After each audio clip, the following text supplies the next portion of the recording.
Hello friends, 12 सायन्सनी अंदर प्रकरण number 3 विद्युत प्रवाहनी अंदर અત્યાર સુધીના લેક્ચરમાં આપણે વિદ્યુત પ્રવાહનું નિર્માણ, વિદ્યુત પ્રવાહ ઘનતા, ત્યારબાદ ઓહમનો નિયમ, અવરોધ, અવરોધકતા, વાહકતા, અવરોધ દ્રવ્યની જાત ઉપર અને પરિમાણ ઉપર કેવી રીતે આધાર રાખે છે, આ બધી વસ્તુની આપણે ચર્ચા કરી. હવે આજના લેક્ચરની અંદર ઇલેક્ટ્રોનની ડ્રિફ્ટ ગતિ અને અવરોધકતાનું ઉદ્ગમ એક ટોપિક તમારી ટેક્સ્ટબુકમાં ટોપિક નંબર 3.5 ડ્રિફ્ટ ગતિ ઇલેક્ટ્રોનની અને અવરોધકતાનું ઉદ્ગમ પર આપણે ચર્ચા કરવાના છે. આ ચર્ચા દરમિયાન એક વસ્તુનો ખાસ ખ્યાલ રાખવાનો છે કે આપણે જે ચર્ચા કરવા જઈ રહ્યા છે તે માત્ર સુવાહકો માટેની ચર્ચા છે. મેટાલિક કંડક્ટર ધાતુ પદાર્થની અંદર આપણે વિચાર કરીએ તો ધાતુ પદાર્થનું જે બંધારણ હોય છે, કોઈ પણ ધાતુ પદાર્થ લઈ લેવો, એ ધાતુ પદાર્થનું બંધારણ કેવી રીતનું રહેવાનું. માની લો કે એક અમારી પાસે કંડક્ટર છે.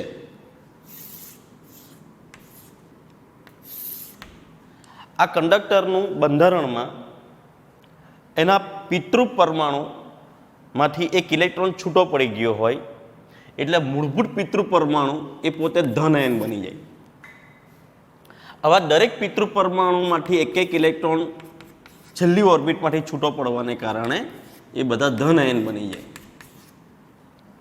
હવે જે ઇલેક્ટ્રોન છૂટા પડ્યા, આનો આ ઇલેક્ટ્રોન છૂટો પડ્યો, આનો આ ઇલેક્ટ્રોન છૂટો પડ્યો, આનો આ ઇલેક્ટ્રોન છૂટો પડ્યો, દરેક પિતૃ પરમાણુમાંથી એક એક ઇલેક્ટ્રોન છૂટો પડવાને કારણે જે છૂટા પડેલા ઇલેક્ટ્રોન છે એ ધન આયનો વચ્ચેના અવકાશમાં પોતાને મળેલા તાપમાન અનુસાર, પોતાને મળેલી ઉર્જા અનુસાર, પોતાના કાર્ય વિધેય પ્રમાણે, એના વર્ક એફિશિયન્સી પ્રમાણે એ અસ્તવ્યસ્ત ગતિ કરતા રહેવાના.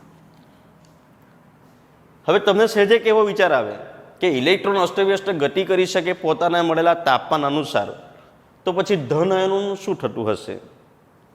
તો આ કંડક્ટરને આપણે જે ટેમ્પરેચરે રાખ્યો હોય એ ટેમ્પરેચર પ્રમાણે આ દરેક ધન આયનોને એક ઉષ્મા ઉર્જા મળતી હોય. એ ઉષ્મા ઉર્જા મળવાને કારણે આ ધન આયનો પોતપોતાની જગ્યા પર વાઇબ્રેશનલ મોશન કરશે. એક્સ એક્સિસ પર ક્યાં તો વાય એક્સિસ પર વાઇબ્રેશનલ મોશન કરશે. પણ ધન આયનોની પોતાની જે જગ્યા છે એ ફિક્સ રહેવાની છે. ધન આયનો પોતાની જે ફિક્સ જગ્યા પર ગોઠવાઈ ગયેલા હોય એ એના ફિક્સ પોઈન્ટને આપણે કહેતા છે લેટાઇસ પોઈન્ટ, લેટાઇસ બિંદુ, લેટાઇસ પોઈન્ટ્સ કહેતા છે. કારણ કે ધન આયન એ વજનમાં ખૂબ ભારે હોય છે ઇન કમ્પેરેટિવ ઓફ ઇલેક્ટ્રોન. સો ધન આયન પોતાની મૂળભૂત જગ્યાએ એટલે કે એનું લેટાઇસ પોઈન્ટને છોડીને અસ્તવ્યસ્ત ગતિ કરશે નહીં, પણ પોતાને મળેલી ઉર્જા અનુસાર પોતાના સ્થાન પર દોલન પ્રકારની ગતિ કરશે. એક્સ એક્સિસ પર, વાય એક્સિસ પર દોલન પ્રકારની વાઇબ્રેશનલ મોશન કરશે ધન આયનો. પણ ઇલેક્ટ્રોન આ બધા ધન આયનોના વચ્ચેના અવકાશમાં અસ્તવ્યસ્ત ગતિ કરવાના છે. અત્યારે હું જે કંઈ પણ તમને વાત કરતો છું મિત્રો, આ વાતની અંદર મેં આ કંડક્ટરને કે આ ધાતુ પદાર્થને કોઈ પણ બાહ્ય વિદ્યુત ક્ષેત્ર આપ્યું નથી. It is in absence of electric field intensity. હવે એબ્સન્સ ઓફ ઇલેક્ટ્રિક ફિલ્ડ ઇન્ટેન્સિટીનો વિચાર કરીએ આપણે તો આ વખતે કોઈક કાલ્પનિક એ ધાતુ પદાર્થના આડછેદના ક્ષેત્રફળમાંથી ચોક્કસ દિશામાં જતા ઇલેક્ટ્રોનની સંખ્યા શૂન્ય થઈ જવાની. એટલે ઇલેક્ટ્રોન અસ્તવ્યસ્ત ગતિ કરતા હોય તો બધા ઇલેક્ટ્રોન આમ જ ગતિ કરવાનું એવું કંઈ જરૂરી નથી. કેટલાક ઇલેક્ટ્રોનો ગતિ કરતાં કરતાં એ ક્રોસ સેક્શન એરિયામાંથી આમ પણ આવતા હશે, કેટલાક ઇલેક્ટ્રોનો અસ્તવ્યસ્ત ગતિ કરતાં કરતાં ક્રોસ સેક્શન એરિયાની પેલી બાજુ પણ જતા હશે. તો પર unit time total number of electron passing through that cross section area in particular direction is 0. Therefore, we have no electric current yet. I am talking here in the absence of electric field intensity. હવે શું થશે અહીંયા આગળ? આપણે ધાતુ પદાર્થનું બંધારણ વિચાર્યું તો એમાં વિદ્યુત ક્ષેત્ર પ્રસ્થાપિત કર્યા વગર વિદ્યુત પ્રવાહ નથી મળતો તેની ચર્ચા કરી લીધી, બરાબર. આપણે અવરોધકતાનું ઉદ્ગમ વિશે ચર્ચા કરવાના છે. મિત્રો એક વસ્તુ ધ્યાનમાં રાખજો, ધાતુ પદાર્થને આપણે એમ કીધું છે કે સુવાહક પદાર્થો છે, એટલે એનો મતલબ એવો નથી કે એની અવરોધકતા નથી, એની પોતાની પણ અવરોધકતા હોય છે, નિગ્લિજિબલ હશે. આપણે ગઈકાલે વાત કરેલી 10⁻8 to 10⁻6 ઓમ ઇન્ટુ મીટરના ફોર્મમાં એની રેઝિસ્ટિવિટી હોય છે, રાઈટ. પણ કોઈ પણ પદાર્થ પોતે અવરોધ ત્યારે જ પેદા કરાવડાવે કે જ્યારે આપણે ધાતુ પદાર્થને વિદ્યુત ક્ષેત્ર આપીશું અને વિદ્યુત ક્ષેત્રને કારણે તેમાંથી ધન વિદ્યુત ભારિત કણો લઈએ અથવા તો ઇલેક્ટ્રોન લઈએ. અહીંયા આપણે પોઝિટિવ આયન તો ફિક્સ રહેવાના છે, એટલે આપણે અહીંયા ધાતુ પદાર્થનો પર્ટિક્યુલર વિચાર કરતા હોય તો ઇલેક્ટ્રોન લેવો પડે. તો ઇલેક્ટ્રોનની આપેલા આડછેદના ક્ષેત્રફળને લંબ દિશામાં ચોક્કસ દિશાની ગતિ જ વિચારવી પડશે, અને એ ગતિ દરમિયાન જો તેને અવરોધ લાગે તો આપણે ગણવાનો છે કે તે ધાતુ પદાર્થનો તેટલો અવરોધ આપણે લાગે છે અહીંયા આગળ. એટલે મારો કહેવાનો મતલબ એવો છે કે જ્યાં સુધી ઇલેક્ટ્રિક કરંટ નથી ત્યાં સુધી તે પદાર્થના અવરોધ વિશે આપણે કોઈ વિચાર કરવાનો રહેતો જ નથી. જો ઇલેક્ટ્રિક કરંટ રહેશે તો આપણે એનો અવરોધનો વિચાર કરવાનો રહેશે. એટલે અવરોધ દરેક પદાર્થ પોતાનો અવરોધ તો અસ્તિત્વ ધરાવે છે જ, પણ એ અવરોધ ક્યારે, જો આપણે વિદ્યુત ક્ષેત્ર આપ્યા પછી એમાંથી વિદ્યુત પ્રવાહ વહે છે તેના આધારે. અહીંયા કોન્ટ્રોવર્સરી વાત થઈ શકે. નિષ્ણાંતોનું એવું કહેવું છે કે ભાઈ અવરોધને આધારે વિદ્યુત પ્રવાહ પસાર થશે, પણ હું એમ કહેવા માંગુ છું કે જો આપણે કંડક્ટરમાંથી વિદ્યુત પ્રવાહનું વહન જ નથી કરાવતા અત્યારે તો એના અવરોધ વિશે વાત કરવાની પ્રશ્ન જ નથી આવતો. એટલે મારી વાતને જરાક ગંભીર રીતે રહેજો. ટેક્સ્ટબુકની વાત જુદી હોય, કદાચ મારી વાત જુદી હોય, પણ આ એક બહુ પર્ટિક્યુલર થિંગ વિચારવા જેવી વસ્તુ છે કે જ્યાં વિદ્યુત પ્રવાહનું નિર્માણ જ નથી તો આપણે એના અવરોધનો વિચાર કરવાના જ નથી. જ્યારે વિદ્યુત પ્રવાહ નિર્માણ થશે ત્યારે જ આપણે એના વિદ્યુત પ્રવાહનો વિચાર, એના અવરોધનો વિચાર આપણે કરીશું. તો હવે આપણે in presence of electric field, second step. First step in absence of electric field, second step in presence of electric field. એટલે અહીંયા આગળ વિદ્યુત ક્ષેત્ર હવે શૂન્ય નથી રહ્યું. એનો મતલબ કે અહીંયા હું કંઈક વિદ્યુત ક્ષેત્ર પ્રસ્થાપિત કરાવડાવું. આપણે એક કામ કરીએ, વિદ્યુત ક્ષેત્ર પ્રસ્થાપિત કરાવીએ માઇનસ પ્લસ. એટલે આ કંડક્ટરના આ છેડા ઉપર હું બધો ધન વિદ્યુત ભારિત અને બીજા છેડા ઉપર બધો ઋણ વિદ્યુત ભારિત. અથવા એવું સમજી લો કે આ કંડક્ટરને બેટરી વડે જોડી દઉં.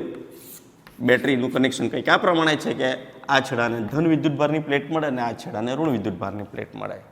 તો વિદ્યુત ક્ષેત્ર પ્રસ્થાપિત થઈ ચૂક્યું છે હવે ફ્રોમ પ્લસ ટુ માઇનસ. આપણને ખબર છે લાસ્ટ ટાઈમ આપણે ભણી ગયા તે પણ વિદ્યુત પ્રવાહની દિશા એ વિદ્યુત ક્ષેત્રની દિશામાં રહેવાની છે. એટલે આ જે મારી દિશા ફ્રોમ પ્લસ ટુ માઇનસ એ વિદ્યુત ક્ષેત્રની દિશા છે, તો એ જ દિશા રહેવાની છે વિદ્યુત પ્રવાહની પણ. આપણે લાસ્ટ ટાઈમ એવું પણ ભણી ગયા છે કે વિદ્યુત પ્રવાહની દિશા અને ઇલેક્ટ્રોનની દિશા પરસ્પર વિરુદ્ધ દિશામાં હોય છે, કારણ કે ઇલેક્ટ્રોન પોતે નેગેટિવ ચાર્જ પોઝેસ કરે છે. નેગેટિવ ચાર્જ પોઝેસ કરવાને કારણે આ બધા ઇલેક્ટ્રોન પણ વિદ્યુત ક્ષેત્રની વિરુદ્ધ દિશામાં એક ઇલેક્ટ્રિકલ ફોર્સ લાગવાનો છે. તમે લોકો પહેલા ચેપ્ટરમાં ભણશો તે પ્રમાણે, ભણી ગયા હશો તે પ્રમાણે વિદ્યુત બળ કેટલું, તો કે Q ઇન્ટુ E. અહીંયા મારી પાસે Q એટલે ચાર્જ કયો છે, તો કે ઇલેક્ટ્રોન છે, ફ્રી મૂવ કરી શકે, ફ્રી મૂવ થતો છે, મોબાઈલ ચાર્જ કેરિયર્સ કહેવાય ને, મુક્ત વિદ્યુત ભાર વાહકો. એટલે એ વિદ્યુત બળ લાગ્યું E ઇન્ટુ E. હવે જે ડિરેક્શનમાં ફોર્સ લાગે એ જ ડિરેક્શનમાં ઇલેક્ટ્રોન ગતિ કરવાનો. વિદ્યુત ક્ષેત્રની વિરુદ્ધ દિશામાં ઇલેક્ટ્રોન પર ફોર્સ લાગ્યો એટલે ઇલેક્ટ્રોન વિદ્યુત ક્ષેત્રની વિરુદ્ધ દિશામાં ગતિ કરવાનો. એટલે અત્યાર સુધી જે બધા અસ્તવ્યસ્ત ઇલેક્ટ્રોન ગતિ કરતા હતા તે બધા ઇલેક્ટ્રોન પર ચોક્કસ ડિરેક્શનમાં ફોર્સ લાગ્યો. એટલે આ બધા ઇલેક્ટ્રોનો હવે આપણે જે કાલ્પનિક જે વિચાર્યું છે ક્રોસ સેક્શન એરિયા, એની વિરુદ્ધ દિશામાં બધા ઇલેક્ટ્રોન ગતિ કરવાના. આ ક્રોસ સેક્શન એરિયામાંથી પરપેન્ડિક્યુલર ડિરેક્શનમાં વિદ્યુત ક્ષેત્રની વિરુદ્ધ દિશામાં બધા ઇલેક્ટ્રોનો ગતિ કરવાના. એટલે એ ડિરેક્શન પર્ટિક્યુલર આવી ગઈ, ચોક્કસ ડિરેક્શનમાં. હવે ક્રોસ સેક્શન એરિયામાંથી બધા ઇલેક્ટ્રોનો એક જ દિશામાં ગતિ કરતા હોવાને કારણે આપેલા ટાઈમ ઇન્ટરવલની અંદર પસાર થયેલા ઇલેક્ટ્રોનની સંખ્યા આપણને મળતી હોવાને કારણે અહીંયા વિદ્યુત પ્રવાહ મળશે. પહેલા કેસમાં વિદ્યુત પ્રવાહ નથી મળતો, અહીંયા વિદ્યુત પ્રવાહ મળે છે. વિદ્યુત પ્રવાહ મળે છે તો આ વિદ્યુત પ્રવાહ કેટલો? તો કે I is equal to delta Q by delta T. Delta Q કેટલો? તો કે ચોક્કસ જથ્થાનો વિદ્યુત ભાર લઈએ તો ચોક્કસ ઇલેક્ટ્રોનની સંખ્યા, ઇલેક્ટ્રોનનો વિદ્યુત ભાર અને ભાગ્યા ટી. જો કે આપણી વાત લાસ્ટ ટાઈમ કરી ચૂક્યા હતા, પણ મારે તમને આજે વાત કરવાની હતી ડ્રિફ્ટ ગતિ. તો ડ્રિફ્ટ ગતિ માટે આ વાત સમજાવવી બહુ જરૂરી હતી. ડ્રિફ્ટ ગતિ, અહીંયા ગતિને આપણે વેગના સંદર્ભમાં લેવાના છે મિત્રો, એટલે આપણે એને કહેવાના છે ડ્રિફ્ટ વેગ. ડ્રિફ્ટ વેગ ડેનોટેડ બાય વીડી. જ્યાં સુધી વિદ્યુત ક્ષેત્ર પ્રસ્થાપિત નહીં હતું ત્યાં સુધી ઇલેક્ટ્રોન અસ્તવ્યસ્ત જ ગતિ કરતા હતા, પણ વિદ્યુત ક્ષેત્ર પ્રસ્થાપિત કર્યા પછીની પરિસ્થિતિ શું થાય?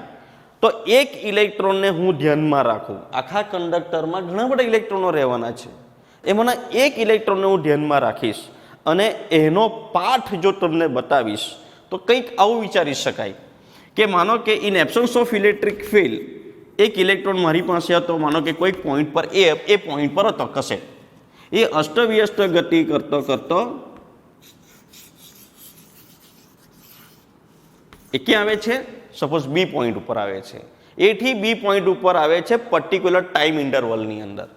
પણ ક્યારે? In absence of electric field intensity.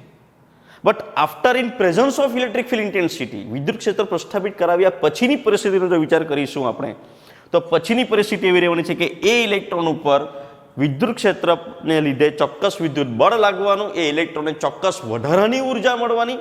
પહેલાં ઇલેક્ટ્રોનની ઉપર રૂમ ટેમ્પરેચર પ્રમાણે થર્મલ એનર્જી હતી, હવે એ ઇલેક્ટ્રોનની પાસે થર્મલ એનર્જી સિવાય બીજી એક વધારાની એનર્જી આવી, ઇલેક્ટ્રિકલ એનર્જી, વિદ્યુત ઉર્જા આવી. એ વિદ્યુત ઉર્જાને કારણે હવે એ ઇલેક્ટ્રોન એથી તો ગતિની શરૂઆત આપણે વિચારી જ છે, પણ હવે એથી એ અસ્તવ્યસ્ત ગતિ કરતો કરતો બની શકે કે બી પર નહીં પહોંચે, બી ડેશ પર પહોંચશે.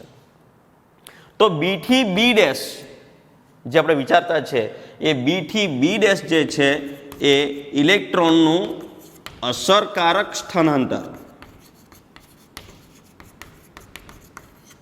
It's called effective displacement in presence of electric field per unit time.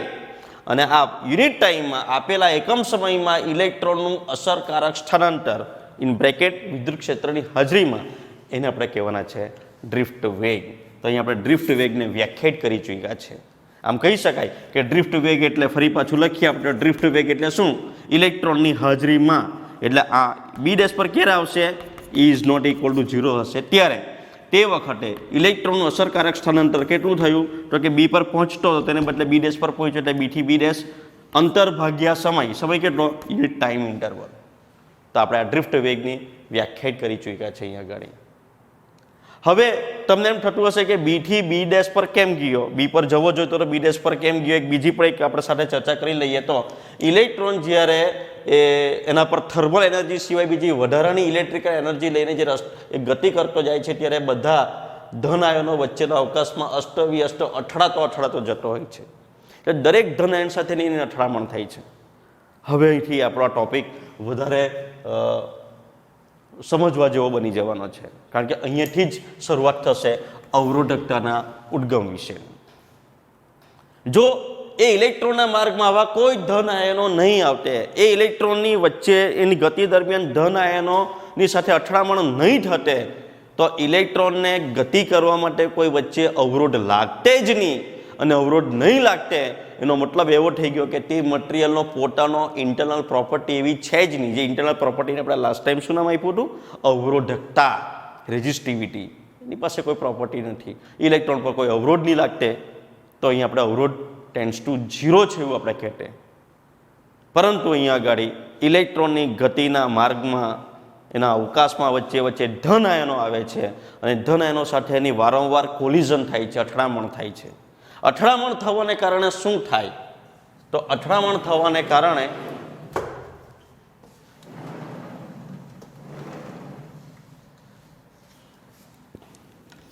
Slide number 2, અથડામણ થવાને કારણે માની લો કે આ એક ધન આયન છે, આ બીજો ધન આયન છે. આપણે કોઈક આ ફ્રી ઇલેક્ટ્રોન જે મૂવ કરવાનો છે in presence of electric field intensity, તો એ આની સાથે જેવો અથડાય એટલે અથડાયા પછી તરત એની ગતિનું મૂલ્ય અને ગતિની દિશા બંનેમાં ફેરફાર થઈ જવાનો. બંનેમાં ફેરફાર થઈ જાય એટલે ફરી પાછો એ આ ડિરેક્શનમાં માનો કે આ ડિરેક્શનમાં ગતિ કરવા માંડે છે. પહેલા ગતિના માર્ગમાં જો વચ્ચે બીજો કોઈ ધન આયન આવી જાય તો ફરી પાછી અથડામણ થવાને કારણે એની વેગનું, ગતિ એટલે અહીંયા આપણે વેગ લેતા છે, તો વેગનું મૂલ્ય અને દિશા બંને બદલાઈ જશે, ફરી પાછળની ગતિ શરૂ થશે. અને આમ કરતાં કરતાં ઇલેક્ટ્રોન એ વિદ્યુત ક્ષેત્રની વિરુદ્ધ દિશામાં પોતાની ગતિ ચાલુ રાખશે. મૂળભૂત ફંડા જે છે તે આ છે. તો ઈચ એન્ડ એવરી કોલિઝન, દરેક અથડામણ વખતે ઇલેક્ટ્રોન પોતાના વેગનું મૂલ્ય અને દિશા બદલે છે. તો અહીંયા આગળ ઇલેક્ટ્રિક ફિલ્ડની હાજરીમાં એના વેગનું મૂલ્ય અને દિશા બદલાય છે, તેને જ આપણે અહીંયા એમ કહી શકીએ કે ભાઈ એ ડ્રિફ્ટ વેગ છે, બીજું કંઈ નથી પણ ડ્રિફ્ટ વેલોસિટી છે. હવે જો આપણે ડ્રિફ્ટ વેગનું મૂલ્ય શોધવાનું થાય તો ડ્રિફ્ટ વેગનું મૂલ્ય કેવી રીતે શોધી શકીએ? તમારી ટેક્સ્ટબુકની અંદર આમ ડાયરેક્ટ લખ્યું છે કે ભાઈ ડ્રિફ્ટ વેગ વીડી બરાબર EE/m ઇન્ટુ ટો. હું તમને લોકોને આ ફોર્મ્યુલા પ્રૂવ કરીને બતાવું કે આ કેવી રીતે આવે છે. આ વસ્તુ ગોખી કાઢવાની જરૂર નથી, ભલે ટેક્સ્ટબુકમાં સીધે સીધું આપ્યું હોય, પણ આપણે એને પ્રૂવ કરીએ કે કેવી રીતે આવે. જો આપણે પ્રૂવ નહીં કરીશું તો તમારે એને ગોખવું પડશે અને પછી લાંબો સમય યાદ રહેવાનું નથી. એટલે આપણે સમજીએ કે કેવી રીતે આવે છે. આપણને ખબર છે કે આપણે વાત કરતા છીએ વેગની. બીજી વસ્તુ, વિદ્યુત ક્ષેત્ર આવ્યું એટલે વિદ્યુત ક્ષેત્રની વિરુદ્ધ દિશામાં ઇલેક્ટ્રોન પર બળ લાગ્યું. અને આપણે 11 સાયન્સમાં ભણી ગયા છે તે મુજબ જ્યારે બળ લાગે ને કોઈ પણ કણ ઉપર ત્યારે એ પ્રવેગી ગતિ કરતો હોય છે. એટલે બળ લાગ્યું એટલે પ્રવેગી ગતિ થવાની. તો બળને કારણે એ ઇલેક્ટ્રોન પર પ્રવેગ લાગવાનો, પ્રવેગ, એક્સેલરેશન. હવે જે ડિરેક્શનમાં ફોર્સ લાગે તે જ ડિરેક્શનમાં એનું એક્સેલરેશન થવાનું, પ્રવેગ લાગવાનો.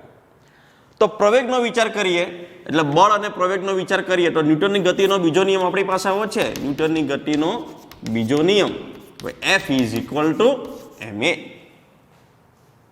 પણ પ્રવેગની સાથે અહીંયા આપણે વેગની સરખામણી કરવાની છે, એનો બે વચ્ચેનો સંબંધ છે આપણી પાસે. તો પ્રવેગ એ બરાબર વેગ કયો લેવાના? ડ્રિફ્ટ વેગ ભાગ્યા સમય.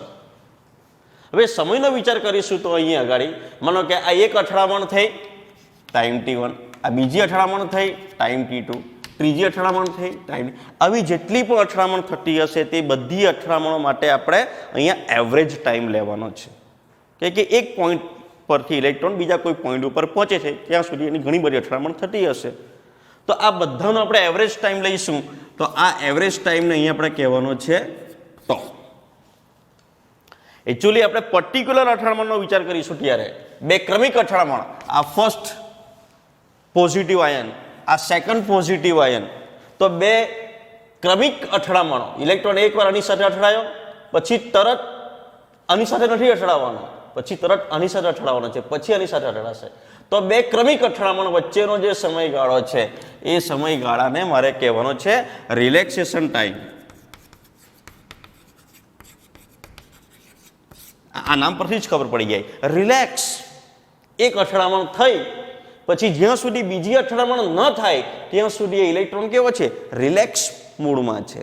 જેવી અથડામણ થશે એટલે એના ગતિનું મૂલ્યની દિશા બંને બદલાઈ જવાના. તો ફરી પછી જ્યાં સુધી અથડામણ ન થાય ત્યાં સુધી વન્સ અગેન રિલેક્સ. તો એ રિલેક્સેશન ટાઈમ ટોને આપણે અહીંયા મૂકી દઈએ તો પ્રવેગ A = Vd/τ લખી શકાય. આના પરથી એની વેલ્યુ હું અહીંયા મૂકી દઉં એટલે m, એની વેલ્યુ અહીંયા મૂકવાથી Vd/τ મને F મળી ગયું. તો મને ખબર છે તે પ્રમાણે અહીંયા મને ડ્રિફ્ટ વેગ જોઈતો છે તો ડ્રિફ્ટ વેગ Vd બરાબર લખી શકીશ F × τ/m. હવે F, what is F? We know that F is equal to Q into E, where Q is equal to charge of electron. So F is equal to E into E. F ની value અહીંયા લખી દઉં A into E/m into τ. આ મને મળી ગઈ drift વેગની વાત. Drift વેગની formula અહીંયા આપણે આ પ્રૂવ કરી દીધી. ડ્રિફ્ટ વેગની ફોર્મ્યુલા પ્રૂવ થઈ ગઈ તો હવે આપણે જઈ શકીએ અવરોધકતા પર. એ અવરોધકતા એટલે રેઝિસ્ટિવિટી, એ અવરોધકતાનું નિર્માણ થવા માટે ડ્રિફ્ટ વેગ જરૂરી છે. અને હવે આપણે જોઈશું અવરોધકતાનું ઉદ્ગમ કેવી રીતે આવે છે. તો નેક્સ્ટ પીરિયડમાં હવે આપણે જોવાના છે ρ = m/ne². આ ફોર્મ્યુલા અહીંયા આપણે પ્રૂવ કરીશું અને પછી ટેમ્પરેચર પર અવરોધ કેવી રીતે ડિપેન્ડ કરે છે એની આપણે ડિટેલમાં વાત કરીશું. ધન્યવાદ.